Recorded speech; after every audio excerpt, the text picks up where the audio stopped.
Hey there, I am here with David Botipka, Senior Creative Director at Ubisoft for Assassin's Creed Nexus. David, welcome. How are you? Thank you. I'm good. Thanks for having me. So glad to have you here to talk about Assassin's Creed Nexus. We recently got our first kind of real look at this game. It's Ubisoft's upcoming VR Assassin's Creed, first person, VR, and 3 protagonists who we've seen before, Ezio, Connor, and Kassandra. Tell me a little bit about what it's been like adapting Assassin's Creed into a VR experience on this level. Well, me being very passionate about VR, it's been kind of a dream project because you get a brand as amazing as Assassin's Creed and you get to almost in a way reinvent it in VR. So putting those two together has been a big challenge, but it's been super exciting, super passionate about it. The team has been really pumped to do it, and we're really happy with the experience that we're going to be giving the player and the sort of more immersive or additional immersion that's going to come with being an assassin in VR. Yeah, so tell me a little bit about the story structure of this game. So it's got these 3 protagonists who we've seen in other Assassin's Creed games, and they're all kind of tied together into this broader narrative, I guess, somehow? Right. It's one of the big obvious questions, like how do you have 3 assassins in 3 settings in the same AC game, right?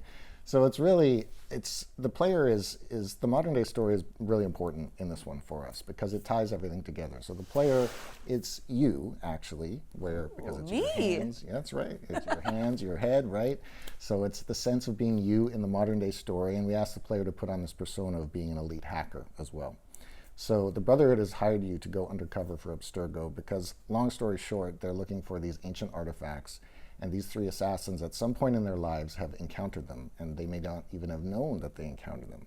So using the Animus, you go back and you play the memories of these assassins looking for these moments in their lives where they've encountered these artifacts. So you're undercover, and that's how it all ties together, why you're jumping between Kassandra and Ezio and Connor throughout the campaign.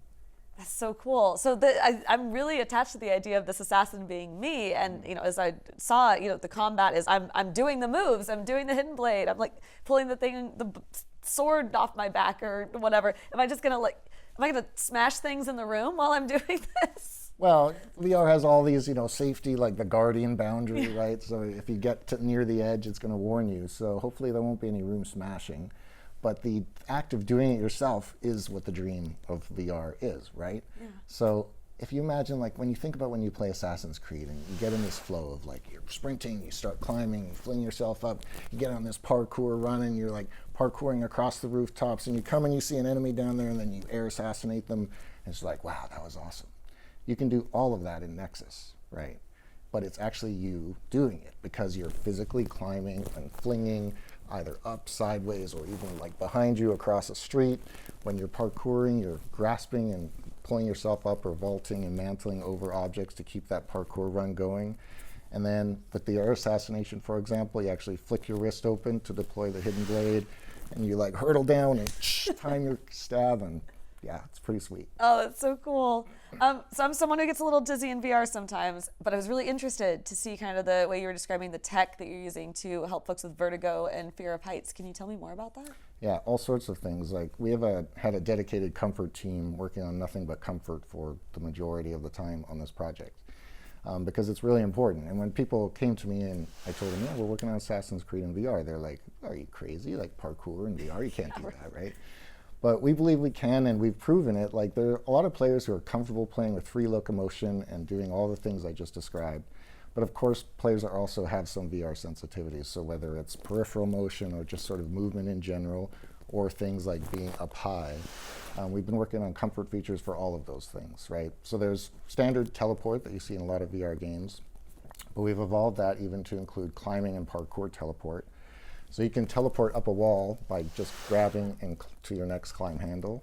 You can parkour teleport along the way so you don't have that free movement that can make some people uncomfortable.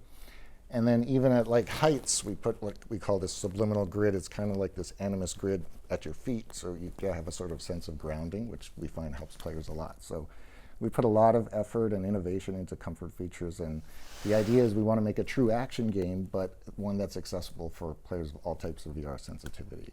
Oh, that's really cool. I can't wait to see how that actually plays out. David, thank you so much for your time. This has been really awesome. Thank you. It's been a pleasure. Assassin's Creed Nexus is coming exclusively to MetaQuest headsets, but for now, stick around. We've got more Summer of Gaming coming right up for you.